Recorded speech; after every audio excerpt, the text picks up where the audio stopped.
Really sucks when you don't have your camera person available. Oh, shoot. Well, let's see. Pearly, you can hear me? Let me sign in and go get the shotgun mic. I screwed up. See? I'm all babbled. Okay.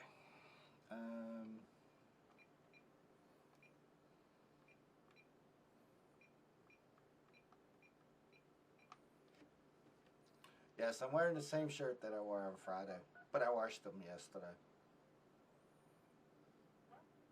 Talk radio.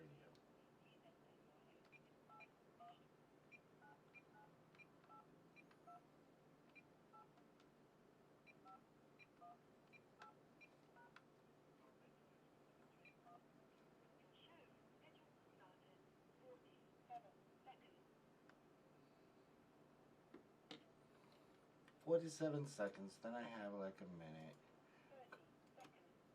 So.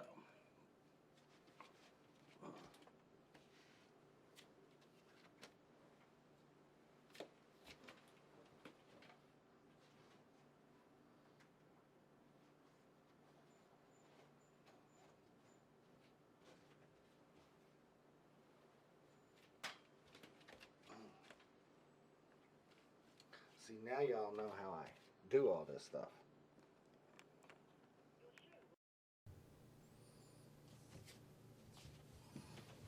Yes, I accidentally hit the off button. Crazy week. I was just watching Inconvenient Truth, which I'll talk about shortly.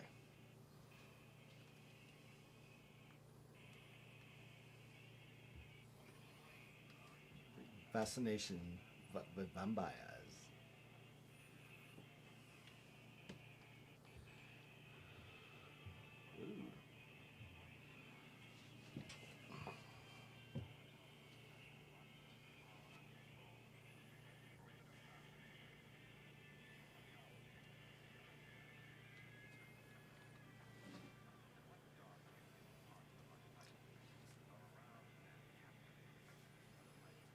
Of the undead.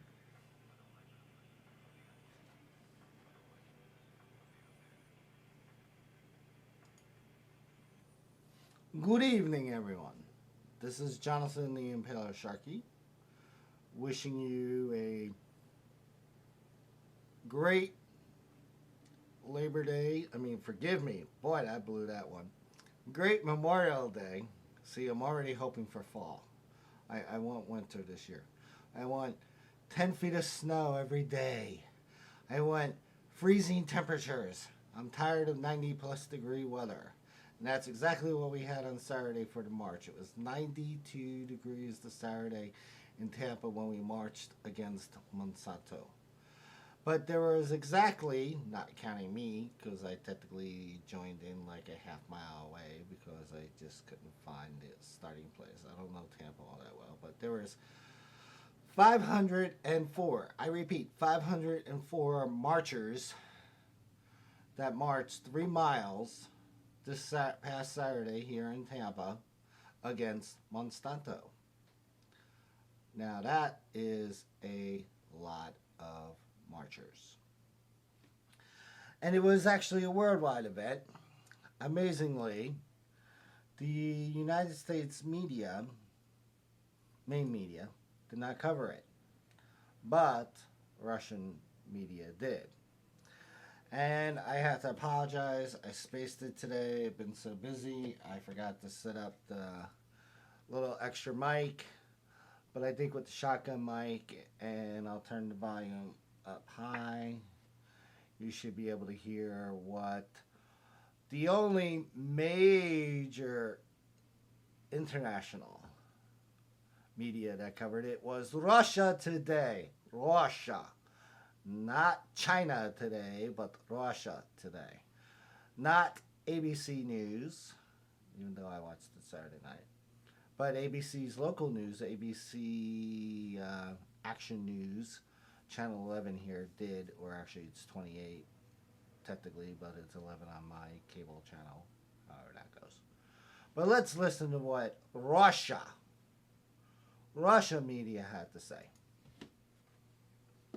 A wave of rallies is rolling across the globe in protest at biotech giant Monsanto. Campaigners and environmentalists in more than 40 countries accuse the multinational corporation of aggressively expanding into the food market and spreading hazardous products. Some of the largest demonstrations are taking place in the US, where the company was set up more than a century ago. RT's Anastasia Chelikina joins me live now from New York. Anastasia, tell us, what is the situation there? What is happening where you are at the moment? Bill, well, New York City is one of dozens American cities holding these big protests against Monsanto. Today, we're in the heart of the march that's taking place in the Big Apple. According to our estimates, there are over 2,000 people here. Organizers have been holding a head count to see how many people show up. So it's definitely over 2,000 people. They were just marching throughout the city.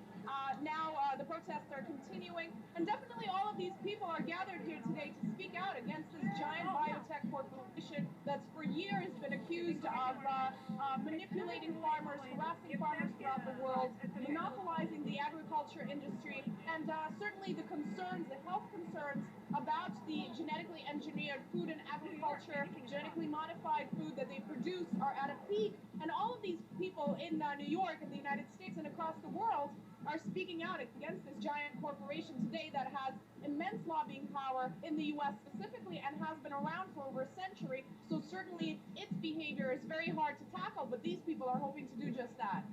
Well, all very well voicing their concerns, but what do they actually hope to achieve?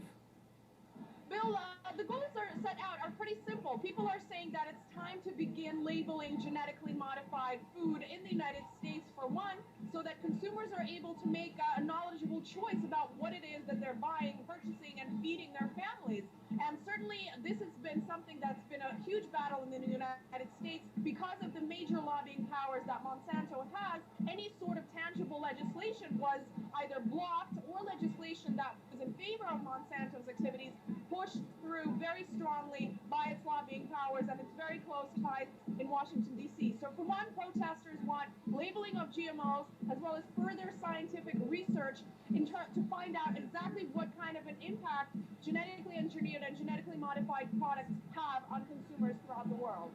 Anastasia, thanks very much indeed for that. A live update there from New York. Thank you, Anastasia Chelikina. New York had, what do you say, 2,000? Tampa, which is a pinky size of New York, because New York has roughly 10 million people, and you only got 2,000 or so people out there in New York. What's the matter with you? All right, we had 504. All right, 504. And they look pretty cool there. They were wearing coats and stuff. You know, I guarantee you if it was cooler, there would have been a lot more marchers. I will, at the end of this show, when I post it on YouTube, be posting a 5-minute or so footage of the marchers marching across one of the bridges here in Tampa, downtown Tampa. Now, the one thing I love about Russia today, media, is they don't hold punches. Here's a video. Monsanto is all in one horseman of GMO apocalypse. I'm like in love with these people. They are like the bomb. Here we go.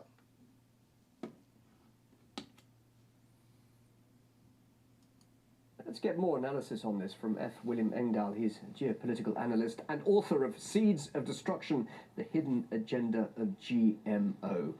What is wrong with GM food? Well, the fundamental problem with GM food is that it's genetically and biologically unstable. There's no genetic modification known to science, and this I have from some of the top scientists in the world on this question, that's stable. It's always mutating.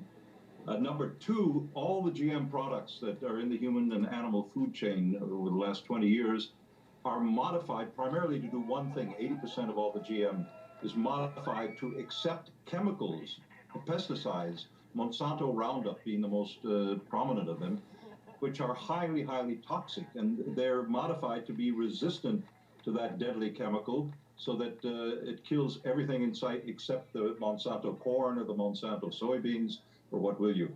And those chemicals are equally as dangerous to the human food chain as the GMO seeds themselves. And clearly, these are the concerns that these protesters and demonstrators have. But why are they targeting a US company in so many countries throughout the world, and why now?